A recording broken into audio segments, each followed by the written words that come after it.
Keessaahu oppiidiyoon dhaabni laamshawaan dhaabni Oromoo ifii gabrummaa jilbiifatee Oromoo gabrummaa jilbiifachiisaa ture. Dhaabni jijjiirama qeerroo 5,000 dhufe biyya laaqee arrallee aarsaa lubbuu Oromoo fi Oromiyaa kafalchiisu jiru. Kan kana jee murteessa nama ajaa'aa dhaaba diigamaa dhaaba qiinxaa'e dhaaba iljibbe dhaaba sheekaa fi qeensii fi uummanni Oromoo bal'aan dullachaa dullatti jaarsaa jaartii na baarte. Uummata kanaatu irraan tana nama jee waan kana dubbataa jechaadha. Nuti ammoo hirkoo rabbi qabna. Yoomiyyuu taanaan Oromummaa teenyaa fi amantaa teenya ittiin salphannu ittiin boonnaan malee ati Shimallis Abdiisaa arraan tana waa'ee Islaamaa dubbattee ati arraan tana mataan keenya goomsitee Oromoo fi Oromiyaa irra teessee irraan booda haadha hiyyeessaa boochifte rabbummaan sanuu kan jiru.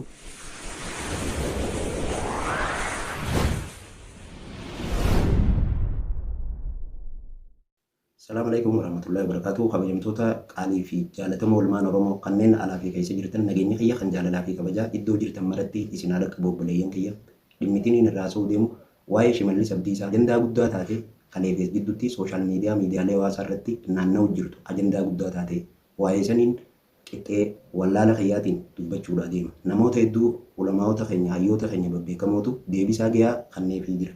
Anis wallaala kiyyaan hangumana fakkaatee irraan haasa'uudhaaf deemaa jechuudha.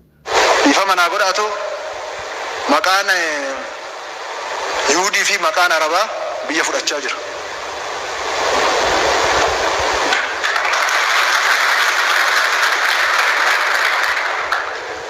Amantaan sun Oromummaadhaan ol akka hin taane ifatti lafa kaa'an. Eenyuun waan kana dubbate maaliif dubbatee jira? Waan nama kofalchiisaati. Xiqqeenya haasa'uu jibbisiisaa haasa'uu nama balfisiisu. Haasa'uu bulchaa gandaa tokkorraa hin eegamne xiqqeenya olii nama xiqqaataadha namni kun nama rabbiin xiqqeesse. Shimallis Abdiisaan ittiin natti hidhaame islaamni hin jenneen muslimni hordoftoota amantaa muslimaa hordoftoota mataa isii gayaadha qabdi. Alhamdulillahi rabbil alamin. Uummata aarsaa beelaatii fi hongee Oromoo saaxilaa jirutu har'a waan kana qabbee dubbatee. Ajandaan isaanii Oromoo fi Oromiyaa bittinneessuu, kaartaa Oromoo fi Oromiyaa haquu, hacuudhanii quucarsuu, saba qancarsuu, saba dhiitanii gabroomsuu. Sheekh Adam Tuulaa hayyoo amantaa guddaa nama kabajamaa caayaa Oromoo manguddoo Oromoo guddaa santee miidiyaaleen biyya tanaa jecha tokko isaaf fuudhanii gaddee isaanii dhagaame ibsachuu dhabuun isaanii du'a olii salphina olii jechuudha. Miidiyaa biyya tanaa olii miidiyaalee qaqqaalii miidiyaalee beekamoo sabaayimaalee garagaraatu isaaf gabaase. Alhamdulillahi rabbil alamin isuu citaan tokko irra ta'eedhaaf manneen dhimmisootti Oromoo. Miidiyaalee biyya tanaa waa'ee ustaaza keenyaa kabajamaa dabarsuu baatus jechaadha. Miidiyaa beelaa miidiyaa balfaa, miidiyaa xuraa'aa, miidiyaa sobaa, miidiyaa ololaa, miidiyaa burjaajii kun dabarsuu baatus miidiyaaleen babbeekamoo akka addunyaatti sadarkaa qabatan meeqaatu waa'ee sheeka keenyaa hafarsee gaddee isaanii dhagaame ibsee jechaadha. Wanti kun waliin naa dhufe maaliif taanaani sooshaal miidiyaaleen garagaraa addunyaadhaa gabaasaa jira. Waan namni hundi baay'inni nama isaa waalee miliyoona ta'anii akkasitti akka waan pirezidaantiin biyyaatu yeroo du'e akkasii namni Itoophiyaa keessatti awwaalamu sirna awwaalaa miidhagaa riikaardii biyya tanatti cabsee galmeessisee awwaalame ustaazina keenya jechaadha. Sanirraa wanti kun kan dubbatame dhiifama naa godha. San yeroo laalamu itti dhagaamee hinaaffaan itti dhagaamurraa atakaaroo amantaa gaddeebi'ee atakaaroo amantaa keessa galee Arabni nu dhaaluudhaa deemaa biyya teenya Yahudaan nu dhaaluu deemtii jechuudha. Jibbamoo Shimallis Abdiisaa jechaadha. Warreen Oromoo fi Oromiyaan irraa kasaartee hongoyte warreen shilmii dhiiga Oromoo xuuxaa turtee irrallee xuuxaa jirtuutu waan kana gaddeebi'ee dubbatee jechuudha. Ajandaa itti yaadee Oromoo amantaa walitti buusuudhaaf bocame wanti kun ifa waan ifa jiraate. Viidiyoon amantaa kamuu bikan buutu Oromoo fi Oromiyaa bikan bu'anii obboleeyyan keenya. Oromoo fi Oromiyaa dhiigaan faalaa jirutu waan kana isiniin jedhe. Uummata harkaa miilli isaanii dhiiga qulqulluu sabaatiin dhiiga saba qulqulluutiin faalamee jiru. Uummata ardii fi samiin abaarte. Uummata saba kamuu bikan bu'an amantaa kamuu bikan bu'an uummanni kun Oromoo fi Oromiyaa bikan buutoo viidiyoon bineensa nama fakkaatu jechaadha. Amantaa teenya ruhii teenya beeknee Oromummaan teenya dhiiga keenya beeknee akkasitti obboleeyyan keenya wajjin wal qabannee miskiinota obboleeyyan keenya warreen ilmaan ayyaa warreen waggaa 150 waanyoo gabrummaa jala waliin kufne hundaa wajjin wal qabannee waanyoo gabrummaa tan jala kufne tana qabsoo tokkummaatiin qabsoonnee ni injifannee arrallee ifa bilisummaatti ni baane jennee abdii guutuu qabna onnee guutuus qabna jechaadha. Tana diina kan biyya Oromiyaadhaa harkaa qabu guutumaan guututti diinaa torkaa qabaa jechaadha obboleeyyan kiyya. Jawaa kanaaf jecha nuti abbaa takka nuti nu salphisuu hin danda'anii jechaadha. Obboleeyyan kiyya qaaliif jaalatamoo amantaadhaan Oromoon akkuma amma dura waliin qabsaa turetti amantaa wal qoodan turre. Namuu kiristaanniinis akka kiristaanaatti musliimniinis akka musliimaatti namuu Oromoo bilisoomsuu irratti Oromoo gadhaabuu irratti Oromoo hundeessuu irratti bakka guddaadha qaban namuu waliin hojjetee jira jechuudha. Akka musliimaatti yoo fudhattan dhiifama naa godhaadhaati elemoo qilxuudha musliim. jaarraa abbaa gadaadhaa sooressi nama hundee isaa adda bilisummaa Oromoo ganamaa ta'e jaarraa abbaa gadaa ilma Oromooti jechaadha. Waaqoo guutuudha ilma Oromooti jechaadha. Haaji Aadam Saaddoodhaa namni qabamee gaafa ajjeefamuudhaaf deemu wanni gadaanuu bee garan nu deebitu jee waraqaa nyaatee icciitiin gadaanuu baate garatti aanu deebitu jee waraqaa nyaatee ilma muslimaatiidha. Namu walqixa Oromoo fi Oromiyaadhaaf qabsaa'ee aarsaa lubbuudhaa kafalee jira jechuudha. Taaddasaa Birruudhaa Maammoo Muzammir waldaa Macaa fi Tuulamaa keessatti ni beektan seenaa Oromoo keessatti ni beektan Maammoo Muzammir baleeyyan keenya hundinuu qixa Oromoo fi Oromiyaadhaaf lubbuu if kannaniiti hojjechaa turanii jechaadha. Dhummaan irraan tana Shimallis Abdiisaa ittiin fogbarutuni muslimummaan bu'uura gadhaabbii hundee bilisummaa Oromooti. Gadhaabamuu Oromoo fi Oromiyaatiif tan bu'uura taate obboleeyyan keenya ilmaan muslimaati jechaadha. Kana jechuun kiristaanniin hojjenne jechuu keenya miti. Obboleeyyan keenya kiristaanaa fi muslimaa wal qabataniiti kaleessa Oromoo fi Oromiyaadhaaf lubbuu isaanii aarsaa godhan.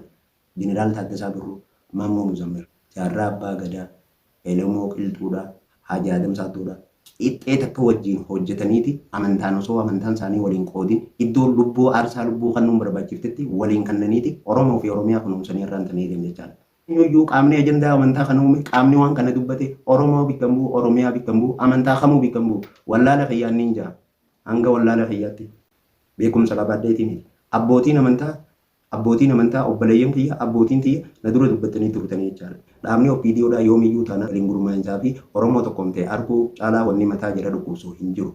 Oromoon gurmooytee waliin deemtee Oromoon gurmooytee wal dhaga'uun isaaniif dhukkubbii mataa guddaadha jira keenya. Kana beekuu qabdan. Maaliif akkoonti tuntaames ifatti isinii galuu qabaachaa. Hinaaffaa deengadda ustaaza keenya miliyeenan baanii namni awwaaleef waan kana dubbatame kana beekaa jalaa galaadha. Oromoo burjaajechaa gowwoomsaa ture arrallee akkasumatti dhiiga saba qulqulluudhaa dhangalaasaa jiru. Warra ardiin Oromoo fi Oromiyaadhaa abaarte. Ummata sheekaa fi qeensiin abaarte. Ummata saba bal'aa isaaniirraa abaarame. Ummata haadhayyeechaa boochisaa jiru. Ummata kanaatu warra gabbee jecha kana dubbatee jechaadha. Kanarra waan laaltan hin qabdan. Ifiifuu lubbuun irra dhuftee fi jira. Obboleeyyan keenya kan muslimaa lafaa fi ardiin Oromiyaallee isinii ragaadha. Aarsaa injifannoo Oromootiif kafaluu keessatti obboleeyyan keessan amantaa birootti aarsaan kan isin kafalaa turtan guddaadha. Oromoo fi Oromiyaa hundeessuu fi gadhaabuu irratti diina Oromiyaa takkarra lama weeraraa turee fi weeraraa jiru irratti aarsaa guddaa kafaluun keessan ni beekama. Seenaa fi seeraan ragaa isinii ba'a jechuudha. Obboleeyyan keenya kan muslimaa tasgabbaawaa waan ajandaan kun nuyi dubbacamee kaayyameef beekamu qaba. Wanni kun dubbatamee beekamu qaba. Hayyuu keessan hayyuu beekama. Hayyuu sabaa beekamaa kabajamoo piroofeesara keenya guddaa Sheekh Aadam Tuulaa sirni awwaalchasaa miliyeenaraan dinqisiifatamee miidiyaaleen gurguddoon addunyaa wal jalaa hafarsee baay'ina namootaatiin dinqisiifatamee haa awwaalameetu arraan tana jecha kana jara kana afaanii baase. Maaliif qaama mootummaan ta'inidha? Maaliif namni akkana awwaalame kun takka paartiilee bilchiginnaan ta'inidha?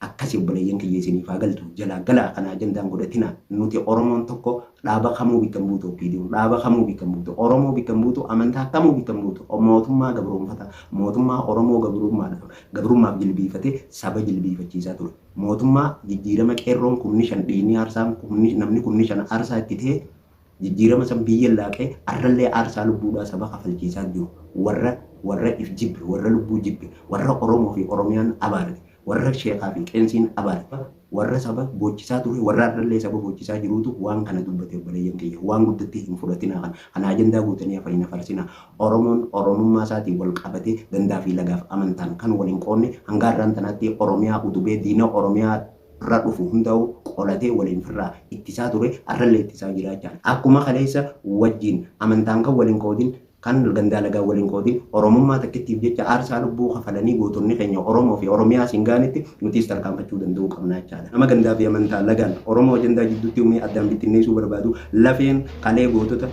kalee gootota Somaaliyaa keessatti kaayyoo Oromummaadhaaf jecha addan baanu jedhanii qabrii takka wareegamanii san arra qabriidhaa baatee si'aa waraantu.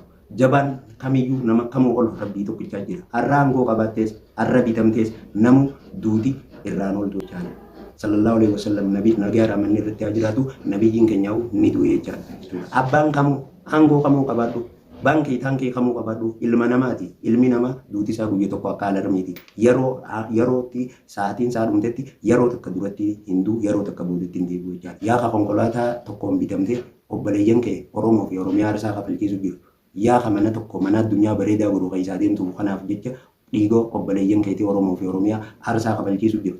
Yaa shaayii takkaan bitamte Oromoo fi Oromiyaa gabrummaa irratti jirtu abadan rabbii tokkichaatu namuutii ol lubbuun hundinuu du'a dandamtuudha. Abadan jechuudha. Addunyaa akaraa kasaarte yaa abbaa ilmaan irraa ajjeesee ilmaan boochisu.